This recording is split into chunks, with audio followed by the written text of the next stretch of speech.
Ma'asyiral muslimin rahimani rahimakumullah. Di zaman yang semakin dekat dengan hari akhir ini, kita menyaksikan suatu fenomena yang memprihatinkan yang menimpa kaum muslimin, yaitu sebuah realita banyaknya orang-orang yang mengaku beragama Islam namun tidak memahami hakikat agama Islam yang dianutnya. Bahkan tingkah laku keseharian mereka sangatlah jauh dari nilai-nilai Islam itu sendiri. Di antaranya adalah banyaknya kaum muslimin di masa sekarang ini yang mulai meremehkan dan menyia-nyiakan solat. Bahkan tidak sedikit dari mereka yang berani meninggalkan dengan sengaja dan terang-terangan. Padahal dalam agama Islam, salat memiliki kedudukan yang tidak bisa ditandingi oleh ibadah lainnya. Keistimewaan tersebut tergambar dengan peristiwa Isra dan Mi'raj, di mana Rasulullah sallallahu alaihi wasallam menerima wahyu perintah salat. Setelah beliau sampai ke Sidratul Muntaha, Allah Subhanahu wa taala berbicara langsung kepada Rasulullah sallallahu alaihi wasallam. Yang demikian itu menunjukkan bahwa betapa agung kedudukan ibadah salat dalam Islam, karena ia adalah tiang agama dan di mana agama tidak akan tegak kecuali dengannya. Dalam sebuah hadis yang sahih, Rasulullah sallallahu alaihi wasallam bersabda, "Ra'sul amril Islam wa amuduhus salat wa zirwatu sanamihil jihad fi sabilillah." Pokok agama adalah Islam, berserah diri kepada Allah Subhanahu wa taala. Tiangnya adalah salat dan puncaknya adalah jihad di jalan Allah Subhanahu wa taala. Hadis riwayat At-Tirmizi. Ma'asyiral muslimin rahimani rahimakumullah. Salat adalah ibadah yang pertama kali diwajibkan setelah ikhlas dan tauhid kepada Allah Subhanahu wa taala. Sebagaimana Allah Subhanahu wa taala berfirman di dalam Al-Qur'an, di dalam surah Al-Bayyinah ayat 5, "Wa ma umiru illa liya'budullaha mukhlishina lahuddin, hunafa'a wa yuqimus salata wa yu'tuz zakat, wa zalika dinul qayyimah." Dan tidaklah mereka disuruh kecuali menyembah kepada Allah Subhanahu wa taala dengan memurnikan ketaatan kepadanya dalam menjalankan agama yang lurus, dan supaya mereka mendirikan salat, menunaikan zakat, yang demikian itu agama yang lurus. Dan sebagaimana sabda Rasulullah sallallahu alaihi wasallam, "Umirtu an uqatilan nas hatta yashhadu an la ilaha illallah wa anna Muhammadar Rasulullah wa yuqimus salah wa yu'tuz zakat, fa iza fa'alu zalika asamu minni dima'ahum wa amwalahum illa bihaqqil Islam wa hisabuhum 'ala Allah." Aku telah diperintahkan untuk memerangi manusia hingga mereka bersaksi bahwasanya tiada Tuhan yang berhak disembah kecuali Allah Subhanahu wa taala, dan Muhammad adalah utusan Allah. Kemudian mendirikan salat, menunaikan zakat. Apabila mereka melakukan itu, maka mereka menjaga darah dan harta mereka dariku kecuali dengan hak Islam, dan perhitungan mereka diserahkan kepada Allah Subhanahu wa taala. Hadis riwayat Bukhari dan Muslim. Salat juga merupakan amal yang pertama kali akan dihisab di hari kiamat kelak. Hal ini sebagaimana diriwayatkan oleh sahabat Rasulullah sallallahu alaihi wasallam dari Abu Hurairah, bahwasanya Rasulullah sallallahu alaihi wasallam bersabda, "Inna awwala ma yuhasabu bihil abdu yaumal qiyamah min amalihi salatuh, fa in saluhat faqad aflaha wa anjaha, wa in fasadat faqad khaba wa khasira." Sesungguhnya yang pertama kali dihisab dari amal seorang hamba pada hari kiamat adalah ibadah salatnya. Apabila salatnya baik, maka ia telah berbahagia dan sukses. Tetapi apabila solatnya buruk, maka ia telah celaka dan rugi di sisi Allah Subhanahu wa taala. Hadis riwayat At-Tirmizi. Ma'asyiral muslimin rahimani rahimakumullah.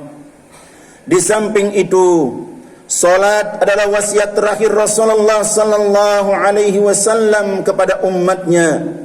Sebagaimana telah diriwayatkan dari Ummu Salamah bahwasanya Rasulullah sallallahu alaihi wasallam pernah berkata, "Kana min akhir wasiyati Rasulullah sallallahu alaihi wasallam as-salata as-salata as-salata wa ma malakat aymanukum."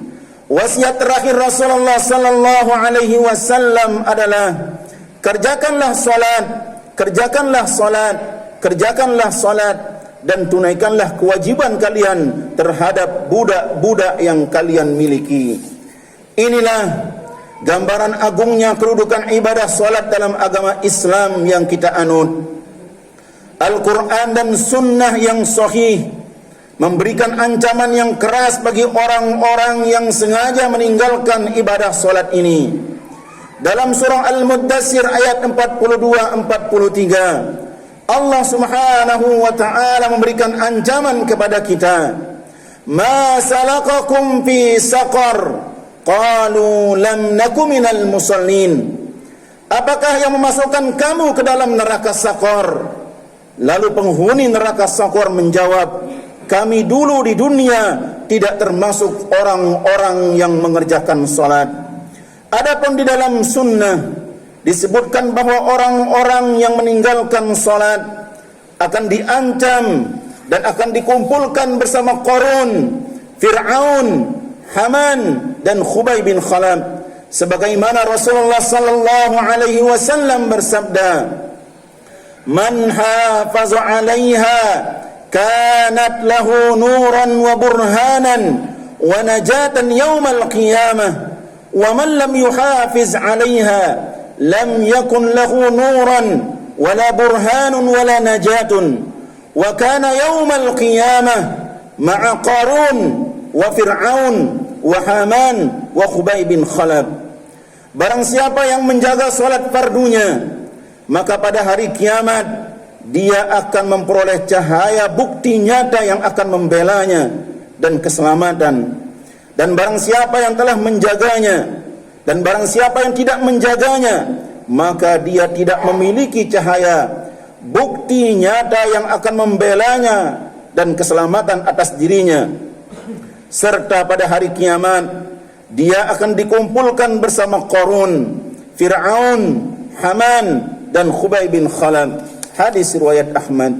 Ma'asyiral muslimin rahimani rahimakumullah. Salat adalah kebutuhan batin seorang hamba, layaknya makan dan minum sebagai kebutuhan lahirnya. Sehari saja manusia tidak makan, maka badannya akan terasa lemas dan tidak berdaya. Makan adalah hajat manusia dan penopang kesehatan badannya.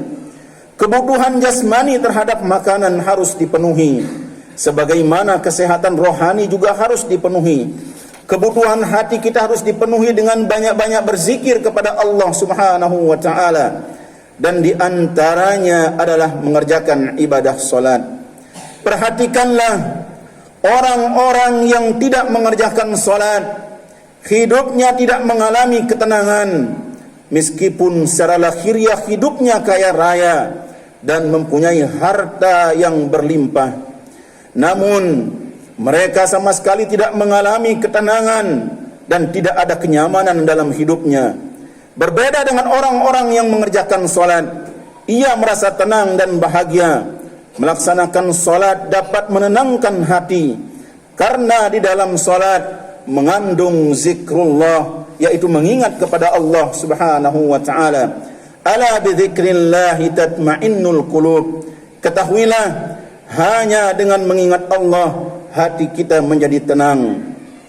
Jiwa orang yang melakukan salat akan mengalami ketenangan dan akan mendapatkan tumakninah di dalam hidupnya.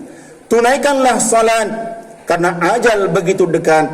Laksanakanlah perintahnya selagi amal masih dicatat.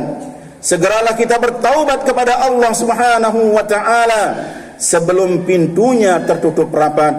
Jadilah hamba yang taat kepada Allah Subhanahu wa taala demi meraih surga yang penuh dengan nikmat. Semoga Allah Subhanahu wa taala menjadikan kita hamba-hamba yang senantiasa meningkatkan ibadah kita kepada Allah Subhanahu wa taala dan menjadikan sisa-sisa umur kita untuk terus beribadah kepada Allah dan menjadikan kita orang-orang yang beruntung di sisi Allah Subhanahu wa taala.